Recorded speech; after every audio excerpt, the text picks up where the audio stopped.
Hello दोस्तों, कैसे हैं आप सब। स्वागत है आप सभी का कॉमिक वर्ल्ड चैनल पर। तो चलिए दोस्तों, शुरू करते हैं परंपरा कॉमिक्स में खूनी ओवरकोट का रहस्य, जो कि खूनी ओवरकोट का अगला भाग है। तो चलिए दोस्तों, शुरू करते हैं। खूनी ओवरकोट का रहस्य। खूनी ओवरकोट में आपने पढ़ा, एक रात जंगल में कार खराब हो जाने पर गौतम और शिल्पा एक पुरानी हवेली में पहुंचे। आपकी कार खराब हो गई है, इसलिए ही रुकना चाहते हैं ना आप। हाँ, लेकिन तुम्हें कैसे मालूम कि हमारी कार खराब हो गई है। बूढ़े चौकीदार ने उन्हें हवेली के कमरे में ठहराया। उसी कमरे में एक काला ओवरकोट टंगा हुआ था। गौतम, इस ओवरकोट को देखो, ऐसा लगता है जिसे जैसे किसी ने कुछ देर पहले लटकाया हो। गौतम किसी काम से कमरे से बाहर गया तो ऐसा लग रहा है कोई ओवरकोट को पहन रहा है, लेकिन इसे पहनने वाला दिखाई क्यों नहीं दे रहा। ओवरकोट ने गौतम की पत्नी शिल्पा की हत्या कर दी। गौतम बचाओ! उसी रात ओवरकोट ने घनश्याम की बहन मोनिका की भी हत्या कर दी। छोड़ दे कमीने, छोड़ दे, मैं तुझे मार डालूंगी। भाभी बचाओ! गौतम ने रणधीर और उसकी पत्नी सुरभि को उस हवेली में ठहरने से बहुत रोका। ये ओवरकोट नहीं बल्कि साक्षात मौत है, मौत। लेकिन उन्हें गौतम की बात पर विश्वास नहीं हुआ। वे दोनों हवेली में ठहरे तो ओवरकोट ने उन दोनों को भी मार डाला। मुझे बहुत जोर की प्यास लगी है। मेरी प्यास किसी इंसान के खून से बुझती है। अब पढ़िए उससे आगे की कहानी। कुछ देर के लिए गौतम मूर्ति बना खड़ा रह गया, और जब उसे होश आया तो ओवरकोट ने सुरभि को भी मार डाला, घनश्याम को भी मार दिया। अब वो मुझे भी मार डालेगा। नहीं! खून पीकर बूढ़े चौकीदार ने सुरभि को जमीन पर गिरा दिया और इंसान के खून से ही मेरी प्यास बुझती है, ये मुझे भी मार डालेगा, मैं यहाँ नहीं रुकूंगा। फिर गौतम एक पल भी वहां नहीं रुका और तेजी से दौड़ पड़ा। कुछ देर बाद वह सड़क पर पहुंच गया, लेकिन उसने अपनी गति में कोई कमी नहीं की और दौड़ता ही चला गया। जल्दी ही गौतम दौड़ते दौड़ते हाफने लगा था। तभी अपने पीछे किसी ट्रक का हॉर्न सुनकर वह चौंक पड़ा। ओ ट्रक! गौतम ने हाथ उठाकर ट्रक वाले को रुकने के लिए कहा। रोको रोको, मुझे इस जंगल से बाहर छोड़ दीजिएगा। आइए बैठ जाइए। गौतम ट्रक में बैठ गया तो ड्राइवर ने ट्रक तेजी से दौड़ा दिया। कुछ देर बाद, बाबूजी, आप इतनी सुबह जंगल में कैसे आ गए। बहुत लंबी कहानी है, बस इतना समझ लो, मौत के मुंह से बचकर आ रहा हूँ। मौत के मुंह से? संक्षिप्त में गौतम ने उसे पूरी रात की कहानी सुना दी। क्या कह रहे हो बाबूजी, ओवरकोट भी कभी किसी को मार सकता है। पुरानी हवेली में ओवरकोट ने मेरी पत्नी को मार डाला। तुम्हें मेरी बात पर विश्वास नहीं हो रहा, मैं जानता हूँ कि कोई भी मेरी बात पर विश्वास नहीं करेगा। बाबूजी, आप अभी कह रहे थे जंगल में एक पुरानी हवेली है और उसमें खूनी ओवरकोट है। हाँ, पुरानी हवेली में वो खून का प्यासा ओवरकोट है। लेकिन बाबूजी, मुझे तो इस जंगल में काम करते वर्षों हो गए, वह पुरानी हवेली कभी नहीं दिखी। क्या? अब पलक वह ड्राइवर की ओर देखता चला गया। ट्रक जंगल की सीमा पार कर रहा था और गौतम सोच में डूबता जा रहा था। जंगल में कोई पुरानी हवेली नहीं है, क्या कह रहा है ये ड्राइवर। सोच में डूबा हुआ गौतम घर पहुंचा। छोटे मालिक, आप आ गए? लेकिन आपको तो कल शाम को आना था, और शिल्पा बीवी जी दिखाई नहीं दे रही। क्या वो नहीं आई छोटे मालिक? शिल्पा अब कभी नहीं आएगी सूरज काका, कभी नहीं। छोटे मालिक, ये आप क्या कह रहे हैं। कुछ कहने से पहले युवक सॉली सुबह उठा गौतम। छोटे मालिक, क्या हुआ मालिक, मुझे सारी बात बताओ। और फिर गौतम ने सूरज को सारी कहानी सुना दी। उसी दिन गौतम के कुछ मित्र एकत्र हुए। हेलो गौतम, यार कल तो तुम्हें फ़ोन करते करते थक गया। क्या ससुराल बहुत पसंद आ गई थी। अनुराग, गौतम के साथ एक बहुत बड़ी ट्रेजिडी हुई है। अरे, ट्रेजिडी और गौतम के साथ? शिल्पा से बढ़कर क्या ट्रेजिडी हो सकती है। जब गोपाल ने संचित में उसे सारी बात कहानी बताई तो अनुराग गंभीर हो गया। बहुत खूब। अरे सचमुच, यहाँ तो बहुत हॉरर, सचमुच ये तो बहुत हॉरर ट्रेजिडी है। ये ट्रेजिडी सुनकर तो मुझे भी कब कभी छूट रही है। वह गौतम के पास पहुंचा और उसके कंधे पर हाथ रख दिया। अब नाटक बंद कीजिए गौतम कुमार, और शिल्पा भाभी को आवाज़ देकर बुलाइए। इतनी देर से कहाँ छिपा रखा है। ये नाटक नहीं है अनुराग, वास्तविकता है, एकदम सच है। अरे, तुलसी राम से की ऐसी थ्रिल हॉरर सस्पेंस की बहुत सी फिल्में मैंने देखी हैं। ऐसी कहानियों से मुझे नहीं बहका सकते। शिल्पा को बुलाते हो या मैं भीतर जाकर उसका हाथ पकड़ कर ले आऊँ। तुम मेरी बात पर विश्वास क्यों नहीं करते अनुराग। वो तो मैं थ्रिल व हॉरर की कोई कहानी नहीं सुना रहा। अनुराग, सचमुच शिल्पा यहाँ नहीं है। गौतम के साथ सचमुच ऐसी दुर्घटना हुई है। नहीं, ये कैसे हो सकता है। 20वीं शताब्दी में कोई कैसे विश्वास करेगा कि ओवरकोट कई लोगों को मारकर उनका खून पी गया। विश्वास तो करना ही पड़ेगा। मैंने अपनी आंखों से ओवरकोट को हत्या करते खून पीते देखा है। गौतम, अवश्य इस दुर्घटना के पीछे कोई गहरा रहस्य छिपा है। हम सब उस पुरानी हवेली में जाकर रहस्य का पता लगाएंगे। हाँ, मैं भी यही कह रहा था। हमें वहां जाकर सच्चाई का पता लगाना चाहिए। अभी वे बातें कर ही रहे थे कि उनका पुलिस ऑफिसर दोस्त राघवन भी अपनी गर्लफ्रेंड रुबीना के साथ वहां पहुंच गया। गौतम की कहानी सुनकर उसे भी विश्वास नहीं हुआ। भूत प्रेत और आत्मा के प्रकोप की बातों पर मुझे तो बिल्कुल विश्वास नहीं, लेकिन इस दुर्घटना के पीछे कुछ बदमाशों का हाथ अवश्य लगता है। हाँ, मुझे भी कुछ गुंडों का कोई चक्कर ही अधिक लगता है। राघवन, क्यों ना हम सब उस पुरानी हवेली में जाकर सच्चाई का पता लगाएं। हाँ, मैं भी तुम्हारे साथ चलने को तैयार हूँ। तुम कहो तो वहाँ की पुलिस से सिक्योरिटी ले लूँगा। तभी फ़ोन की घंटी बजी थी। हेलो, मैं विजेंद्र बोल रहा हूँ। गौतम आ गया? अरे विजय, मैं गोपाल हूँ। गौतम आ गया है, लेकिन उसके साथ एक ट्रेजेडी हो गई है। तू जल्दी से आ जा। क्या हुआ? शिल्पा भाभी से कहना मेरे लिए पनीर के पकौड़े बना कर रखें। हम दोनों आ रहे हैं। पहले तू यहाँ आ जा, फिर सब बातें करेंगे। सागवन, रुबीना और जनेजा भी यहाँ पर हैं। अरे यार, किरण मेकअप कर रही है। बस उसके तैयार होते ही मैं तुम लोगों के पास पहुँच जाऊँगा। अच्छा, जल्दी आना। कुछ ही देर बाद विजेंद्र अपनी पत्नी किरण के साथ वहाँ पहुँच गया। Hello everybody. Hello Rubina. Hello Kiran. आओ विजय। अरे, तुम लोग इतने सीरियस क्यों बैठे हो? आज किस रकीब का मातम मना रहे हो? और शिल्पा भाभी को कहाँ छिपा रखा है? और जब गोपाल ने उसे गौतम के साथ घटी सारी घटना बताई तो ऐसी घटनाएं तो हम जैसे ठाकुर घरानों में होती हैं। मेरे तेरे साथ तो किसी ने षड्यंत्र किया है गौतम। लेकिन तू चिंता मत कर गौतम, हम तेरे साथ हैं। हम आज ही तेरे साथ उस पुरानी हवेली में चलकर सच्चाई का पता लगाएंगे। ठीक है, आज ही सबको वहाँ चलना चाहिए। मैं तो अभी चलने को तैयार हूँ। लेकिन विजेंद्र, तुम आज कैसे जा सकोगे? तुम्हें तो आज मम्मी को लेने एयरपोर्ट पर जाना है। वो अमेरिका से आ रही हैं। ओह सॉरी गौतम, तुम सब चलो, मैं शाम तक हर हालत में तुम्हारे पास पहुंच जाऊंगा। कुछ घंटे बाद एक जिप्सी जंगल की ओर दौड़ी जा रही थी। उस जिप्सी में राघवन, रुबीना, जुनेजा, गौतम और गोपाल बैठे हुए थे। काफ़ी देर तक जंगल में चलने के बाद गौतम ने बोला, वो सामने ढाई और कच्ची सड़क हवेली की ओर जा रही है, उधर चलना है। गोपाल ने कच्ची सड़क की ओर जिप्सी मोड़ दी। काफ़ी दूर तक जाने पर भी कोई हवेली दिखाई नहीं दी। तब गौतम, यहाँ तो दूर तक कोई हवेली नज़र नहीं आ रही। तुम्हें ठीक से याद है ना, तुम इस कच्ची सड़क पर आए थे। ऐसी ही कच्ची सड़क पर 5-7 मिनट चलने के बाद हम दोनों उस पुरानी हवेली के सामने पहुंच गए थे। गोपाल, तुम जीप मोड़कर वापस चलो। शायद वह कच्ची सड़क दूसरी रही होगी। ठीक है, मैं जिप्सी मोड़कर मेन रोड पर ले चलता हूँ। फिर काफ़ी दूर चलने पर, रुको रुको गोपाल, बाएं मुड़ो। यही है वह रास्ता जो पुरानी हवेली जाता है। जिप्सी मोड़कर गोपाल ने कच्ची सड़क पर दौड़ा दी। अरे ओ, धीरे चलाओ ना गोपाल, इस कच्ची सड़क पर तो बहुत गड्ढे हैं। सॉरी रुबीना। कुछ आगे चलते ही गोपाल को जिप्सी रोक देनी पड़ी। सभी जिप्सी से नीचे उतरे। अरे, आगे तो रास्ता ही नहीं है। गौतम, तुम रास्ता भूल रहे हो, फिर सोचो। तभी गौतम के मस्तिष्क में ट्रक ड्राइवर के शब्द गूंजे। इस जंगल में काम करते वर्षों हो गए, लेकिन मैं पुरानी हवेली कभी नहीं देखी। शायद अब वह पुरानी हवेली इस जंगल में हमें कभी नहीं मिलेगी। क्यों? क्यों नहीं मिलेगी? अगर जंगल में वो हवेली है तो हम उसे अवश्य ढूंढ लेंगे। सभी कच्ची सड़क से वापस लौट चले। तुम रात को उस हवेली में ठहरे थे और उस हवेली में ओवरकोट ने कई हत्याएं की। एक कार भी वहाँ जली थी। फिर ऐसी हवेली को ढूंढना कोई मुश्किल नहीं।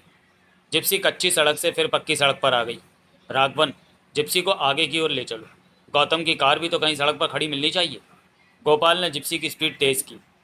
काफ़ी दूर तक जिप्सी दौड़ाने के बाद भी सड़क पर कहीं गौतम की कार दिखाई न दी। राघवन, मुझे लगता है अब वह पुरानी हवेली और मेरी कार नहीं मिलेगी। इस ओवरकोट में छिपी दुष्ट आत्मा ने सबको गायब कर दिया होगा। कैसी बातें करते हो गौतम? कोई भी दुष्ट आत्मा ऐसा कैसे कर सकती है? कर सकती है, जैसे उसने शिल्पा को, मोनिका को, सुनीता, घनश्याम और सुरभि को मार डाला। गौतम की बात ने एक बार सबको निस्तब्ध कर दिया था। सब मनी मन भयभीत हो उठे। इतना सब कुछ हुआ है तो वह हवेली इस जंगल में अवश्य होगी। ये बात दूसरी है कि हम उसे खोज नहीं पा रहे। हाँ, हमें किसी से उस हवेली के बारे में पूछना चाहिए। एक बार फिर सब जिप्सी में बैठकर पुरानी हवेली की खोज में निकल पड़े। कुछ देर बाद, गोपाल, उस चाय वाले के बाद जिप्सी रोकना, इससे हवेली का अवश्य कुछ पता चलेगा।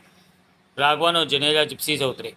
सुनो, यहाँ कोई पुरानी हवेली है, हमें वहाँ जाना है। पुरानी हवेली? साहब, सुना तो हमने भी है लेकिन देखी नहीं है। बस तुम हमें बता दो हवेली कहाँ है। लेकिन साहब रात को कोई इस हवेली की तरफ नहीं जाता। उस हवेली में कोई दुष्ट आत्मा रहती है। हाँ साहब, कुछ देर में सूरज डूब जाएगा। आप भी वहाँ ना जाए, रात में वहाँ जाना।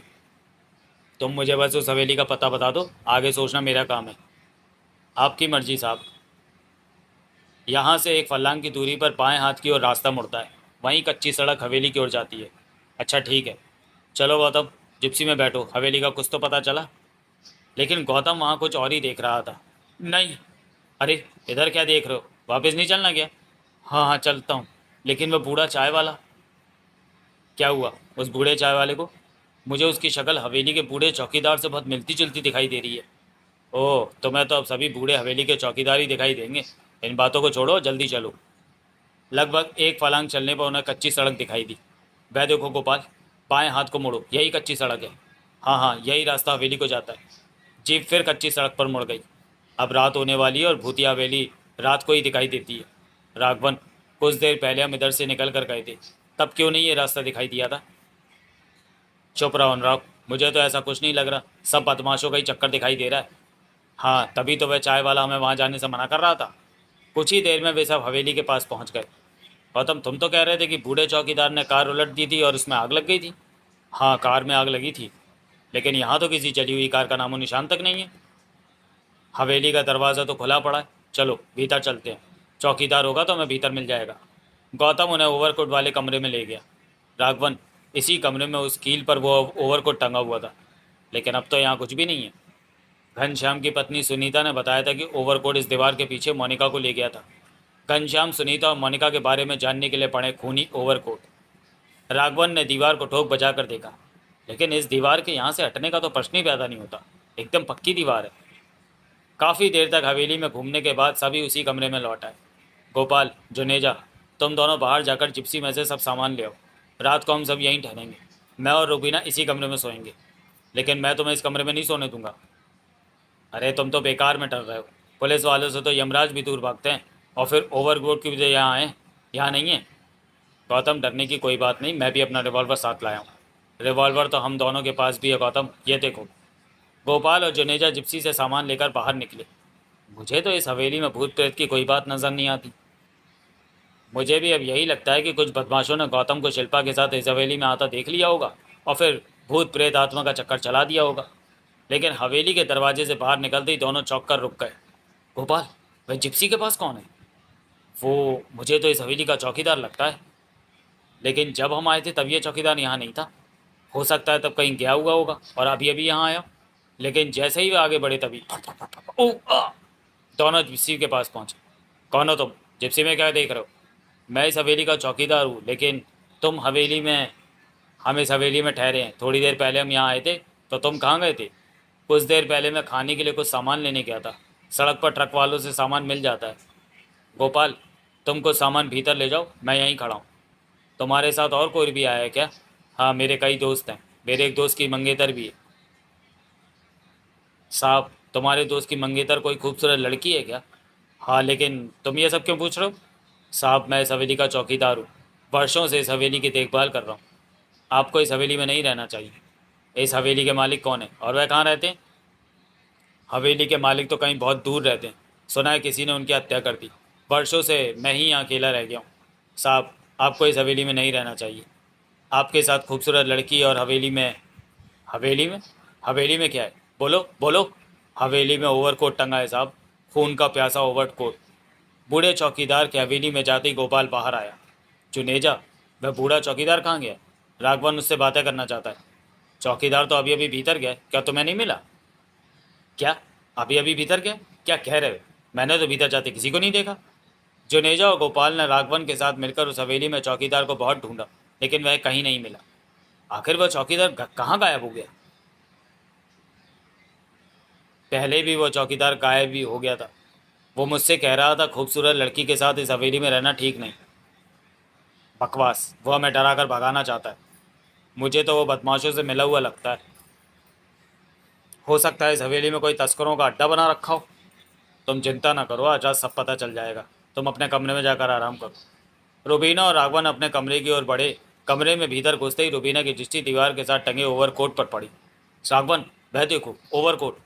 ओवरकोट? लेकिन ये यहाँ कहाँ से आ गया? कुछ देर पहले तो यहाँ कुछ भी नहीं था। शायद गौतम ठीक कह रहा था, इस ओवरकोट में ही कोई चक्कर है, नहीं तो अपने आप कहाँ से आ गया। मुझे लगता है कि जब हम चौकीदार को ढूंढ रहे थे तब वह पीछे से आकर ओवरकोट यहाँ टांग गया। जुनेजा से पूछ लेते हैं, क्या चौकीदार ने ओवरकोट पहन रखा था। वैसे मेरे ख्याल से इतना कीमती ओवरकोट चौकीदार का नहीं हो सकता। राघवन ने आगे बढ़कर ओवरकोट को कील से उतार कर देखा। ओवरकोट तो दूसरे ओवरकोटों की तरह है। फिर गौतम ने उसके चलने फिरने और हत्या करने की बात क्यों कही। मुझे भी इस ओवरकोट में कोई विचित्र बात दिखाई नहीं देती। राघवन सावधान। राघवन ने फिर ओवरकोट उसी कील पर लटका दिया। रुबीना, मैं अभी जुनेजा और गौतम को बुलाकर लाता हूँ। हाँ, तुम उन्हें बुलाकर ओवरकोट दिखाओ, मैं जरा कमर सीधी कर लूँ, आज तो बहुत थक गई।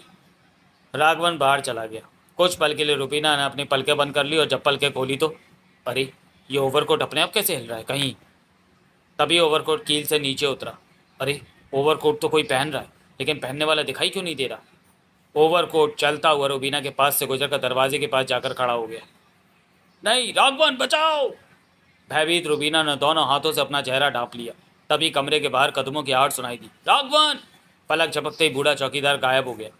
तेजी से दौड़ते हुए सब कमरे में पहुंचे। रुबीना, रुबीना, क्या हुआ, बोलो। वो ओवरकोट मुझे मारने आया था। ओवरकोट? लेकिन वह तो कील पर टंगा है, ये कैसे मार सकता है तुम्हें। अभी अभी किसी ने उसे कील से उतार कर पहना था, फिर वह मेरे पास आकर खड़ा हो गया। उसका चेहरा ड्रैकुला की तरह था। रूबीना सच कह रही है राघवन, मैंने अपनी आंखों से ओवरकोट को हत्या करते देखा है। इस ओवरकोट में बूढ़े चौकीदार की आत्मा प्रवेश करती है। अब मैं इस कमरे में नहीं रह सकती राघवन, ओवरकोट मेरी हत्या कर देगा। यह ओवरकोट किसी की हत्या कैसे कर सकता है। राघवन ने ओवरकोट के पास जाकर देखा। रूबीना, तुम दूसरे कमरे में चली जाओ, मैं इसी कमरे में रहूँगा। नहीं, मैं तुम्हें इस कमरे में नहीं रहने दूंगी। राघवन, मैं भी तुम्हारे साथ इस कमरे में रहूँगा। आखिर रुबीना को समझा बुझाकर अनुराग, गोपाल और गौतम के साथ पास वाले कमरे में भेज दिया गया। राघवन और जुडेजा बेड पर बैठ गए। मौसम बहुत ठंडा हो गया है राघवन, रुबीना भी दूसरे कमरे में। विस्की का एक एक पैक हो जाए। हाँ यार, बना लो 2 पैक। इस ओवरकोट के चक्कर में सब कुछ भूल गया। जुनेजा ने जल्दी से उठकर 2 पैक तैयार की। लगता है रुबीना ओवरकोट की कहानी सुनकर बहुत डर गई है, तभी वह ओवरकोट के चलते ही बात कह रही थी। यार, उसे भी एक पैक पिला दो, सब भूत प्रेत की बात भूल जाएगी। विस्की पीकर दोनों बेड पर लेट गए। कुछ देर बाद जुनेजा ने ओवरकोट की ओर देखा। अरे, ये ओवरकोट अपने आप कैसे हिल रहा है, हवा भी इतनी तेज नहीं चल रही फिर कहीं। अभी जुनेजा बेड पर सो रहे राघवन से कुछ कहता कि ओवरकोट कील से उतरकर उसके पास आ गया। ओवरकोट ने हाथ बढ़ाकर जुनेजा को खींच लिया। तभी जुनेजा का मुंह से चीख निकली, नहीं राघवन बचाओ। चीख सुनकर राघवन की नींद खुली, लेकिन ओवरकोट को जुनेजा से उलझते देखकर खोपड़ी घूम गई। फिर एक पल की देर किए बिना राघवन ओवरकोट पर झपट पड़ा। ओह, बहुत मजबूती से पकड़ा इसने, ऐसा लगता है किसी आयरन मैन ने ओवरकोट पहन रखा है। ओह नहीं। तभी ओवरकोट का हाथ घूमा और तड़ाक। अगले ही पल राघवन ने रिवॉल्वर का मुंह खोला। थाए थाए थाए। ओवरकोट ने जुनेजा को छोड़ दिया। ओवरकोट तेजी से दरवाजे से बाहर चला गया। तभी दूसरे कमरे से दौड़कर सभी वहां पहुंचे। क्या हुआ राघवन, तुमने गोली क्यों चलाई। अरे, ये खून किसको ये खून किसको मारा तुमने। ओवरकोट पर गोली चलाई थी मैंने, यह खून उसी ओवरकोट से टपका है। ओवरकोट से खून टपका है, यह कैसे हो सकता है राघवन। ओवरकोट ने जुनेजा को मारने की कोशिश की थी। पहले मैंने जुनेजा को उससे छुड़ाने की कोशिश की थी, फिर उस पर गोलियां चलाई। जुनेजा, तू ठीक कहता है ना, चोट तो नहीं लगी। राघवन ने बचा लिया मुझे, नहीं तो वह ओवरकोट आज मुझे मार ही डालता। मेरी समझ में नहीं आ रहा ओवरकोट जुनेजा को कैसे मार सकता है। मार सकता है अनुराग, उस ओवरकोट में किसी की आत्मा छुपी है, तभी तो वह गायब हो गया। अभी वे सब बातें कर रहे थे, तभी रुबीना की चीख ने उन्हें चौंका दिया। बचाओ। रुबीना, अरे। वे दौड़कर उस कमरे में पहुंचे तो वहां का दृश्य देखकर उनकी भी चीखें निकल गईं। नहीं, ओ नहीं। राघवन, मार डालो इस शैतान को, मारो मारो। और फिर सभी ने अपने रिवॉल्वरों के टिगर दबा दिए। थाए थाए। सबको मार डालूंगा, कोई जिंदा नहीं रहेगा इस हवेली में, मार डालूंगा सबको। कौन हो तुम, इस हवेली में ठहरने वालों की हत्या क्यों करते हो।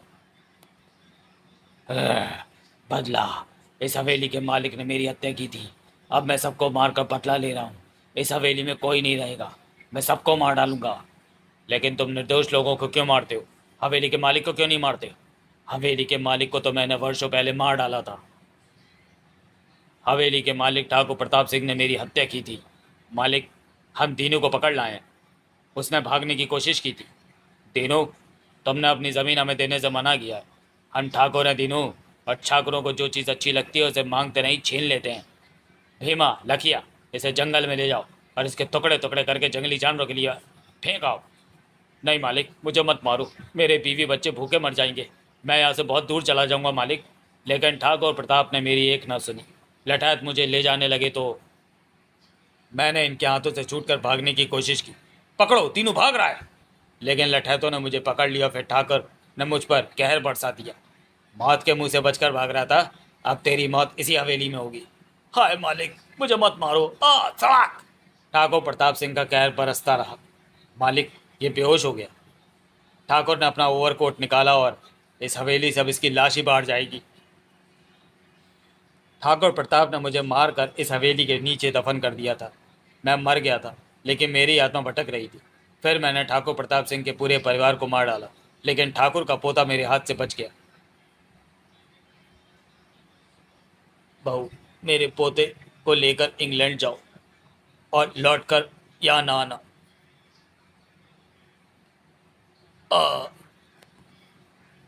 हवेली वीरान हो गई। मैं चौकीदार बनकर हवेली में रहने लगा। मैं जानता था कि एक न एक दिन ठाकुर का पोता इस हवेली में अवश्य आएगा और मैं उसे मारकर अपना बदला लूँगा। यदि वह ठाकुर का पोता नहीं आया तो क्या तुम लोगों को इसी तरह मारते रहोगे? नहीं, वो ठाकुर का पोता यहाँ अवश्य आएगा। उसे मेरे हाथों से मरना है। उसकी मौत उसे यहाँ खींच कर लाएगी। और तभी बूढ़े चौकीदार की आंखें खुशी से चमक उठी। वो आ गया। हा हा हा, आज मेरा बदला पूरा होगा। मैं उसे मारकर उसका खून पीकर अपनी प्यास बुझाऊंगा। तभी वहाँ तभी बूढ़ा चौकीदार वहाँ से गायब हो गया। अरे, वह गायब हो गया। अरे, वह गायब हो गया। लेकिन वह अभी अभी किसी के आने की बात कह रहा था। हवेली में कौन आया है? लेकिन उनमें से कोई कुछ उत्तर देता कि तभी, अरे, तुम सब इस कमरे में छुपे हुए? मैं तुम्हें पूरी हवेली में ढूंढ ढूंढ कर थक गया। हाँ, विजेंद्र ठाकुर। विजेंद्र तुम? हाँ, लेकिन तुम इतने भयभीत क्यों हो रहे हो? क्या बात है? विजेंद्र, तुम अकेले आए हो? नहीं, अकेले कैसा आता यार। अभी पिछले महीने तो किरण से मेरा विवाह हुआ है, फिर उसे कैसे छोड़ आता? किरण भी आई है, लेकिन वह कहाँ है? वह खतरे में, उसे बचाओ। सभी चीख की दिशा में दौड़ पड़े और जब कमरे में पहुंचकर देखा तो नहीं। कुत्ते, मैं तुझे जिंदा नहीं छोड़ूंगा, मार डालूंगा मैं तुझे।